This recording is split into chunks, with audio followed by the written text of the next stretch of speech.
जो इलेक्शन होता है वो क्या है? वो ये है कि आप अपने नेतृत्व करने वाले को जिताते हैं। तो नेतृत्व करने वाला अगर आपको 500 रुपए का वैल्यू समझ रहा है तो फिर वो आपको जीतने के बाद तो फिर वो वही करेगा जो समझ में आएगा। तो बिल्कुल सही बात है।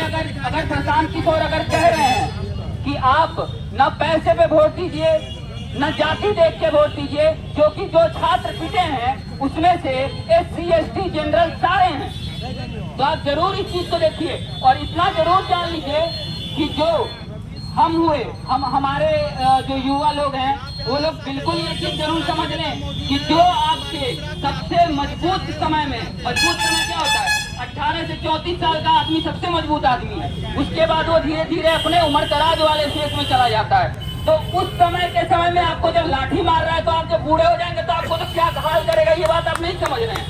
इस चीज को समझिए। इस चीज को हम जब अपने कॉलेज में थे कुछ 1-2 महीना पहले, हम फिर भी उस समय भी दिमाग में आता था कि यार क्या ये सारी चीजें हो क्या रही हैं। तो जागरूकता बहुत जरूरी है। जो जागरूक करने के लिए यहाँ पे प्रशांत किशोर हैं तो उनकी बातों को सुनना है। हमने ये देखा वीडियो में कि एक आदमी, एक पुलिस वाला इसे उठा रहा है और एक आदमी थप्पड़ चला दे रहा है। तो सोचिए एक युवा नेता को मारने में ये लोग 1 सेकंड का समय नहीं लगाए तो आप तो फिर भी कुछ नहीं है। तो सोचिए आपके साथ क्या हाल करेगा ये सब। बिल्कुल आप लोग और ये सारी चीजें लोग कहते हैं कि आप इलेक्शन के कारण इतना समय ये कर रहे हैं। तो भैया आप भी इलेक्शन में आप भी तो खड़ा होंगे। आप इस विवाद को ठीक कर दीजिए। हम लोग यहाँ से नहीं बैठेंगे।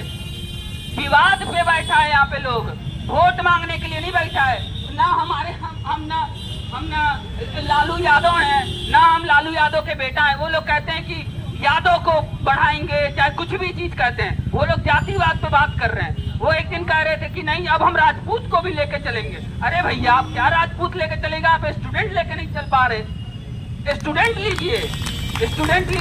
किसी में से कोई एक आदमी ऊपर आएगा फिर आपको देखेगा। आप भी अभी से 30 साल पहले जेपी के टाइम पे आप भी कुछ नहीं थे, आप भी एक छात्र नेता ही थे। जब आप छात्र नेता होके ये काम आप करने देंगे आपको दिखेगा नहीं। अरे सब दिख रहा है आपको। यहाँ पे गांव में बैठा हुआ 4-5 मतलब जिसके पास फोन नहीं है उसको पता है कि छात्र पिट रहा है और आपको पता नहीं है छात्र पिट रहा है। भैया आपको समझना होगा बात को।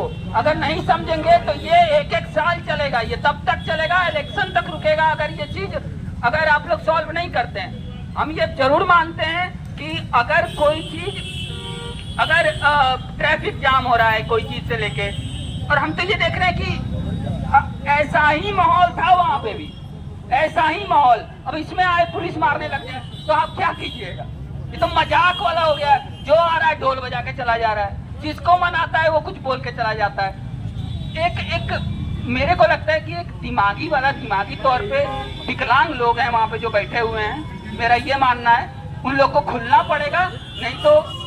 नहीं तो ये भी जरूर जान लें कि अभी आप इनकी ताकत नहीं समझ पा रहे हैं। ये ताकत नहीं समझ पा रहे हैं तो आपको ये समझना पड़ेगा। और दूसरा बात ये हुआ कि अब हम बात करते हैं बिहार के कॉलेज का सिस्टम।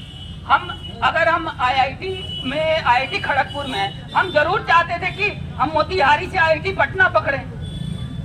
IIT पटना पकड़े तो हम अपने मम्मी पापा को यहाँ पे आके देख सकते हैं। बट नहीं, वैसा नहीं हो पाएगा। आप वैसा कॉलेज नहीं देख पाएंगे पूरे बिहार भर में। हम हैदराबाद में पढ़ के आए, वहाँ पे बिहार के बारे में क्या सोच है, वो सोच किसके कारण है। जब आपके नेता पार्लियामेंट में जाके ठिहाका मारेंगे तो आपको लोग क्या समझेगा, आपको भी लोग मजाक समझेगा, जरूर मजाक समझेगा। तो जब आप सेंसिबल बात कीजिए, एक इंटेलिजेंट आदमी की तरह बात कीजिए। जहाँ से सबसे ज्यादा IAS IPS निकल रहा है वहाँ का MP कैसे बात करेगा, एक सभ्य हिंदी में बात करेगा, एक सभ्य भोजपुरी में बात करेगा। भोजपुरी लैंग्वेज थोड़ी खराब है।